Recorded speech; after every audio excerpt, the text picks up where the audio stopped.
నంద్యాల జిల్లా కోవెలకుంట్లలో దారుణం చోటు చేసుకుంది. బాలికను గర్భవతిని చేసి పెళ్లి చేసుకునేందుకు మొహం చాటేశాడు గోవర్ధన్ అనే యువకుడు. 2 లక్షల రూపాయలకు రాజీ కుదుర్చుకోవాలని బెదిరిస్తున్నాడని బాధితురాలు ఆరోపిస్తోంది. పోలీసులకు ఫిర్యాదు చేసినా పట్టించుకోవడంలేదని ఆవేదన వ్యక్తం చేసింది. న్యాయం చేయాలని వేడుకుంటోంది.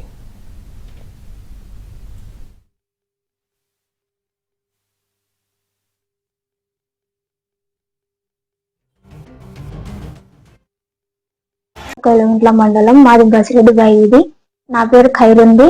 ఇట ఒక అబ్బాయి లైవ్ చేస్తున్నానని వెంటబడినాడు.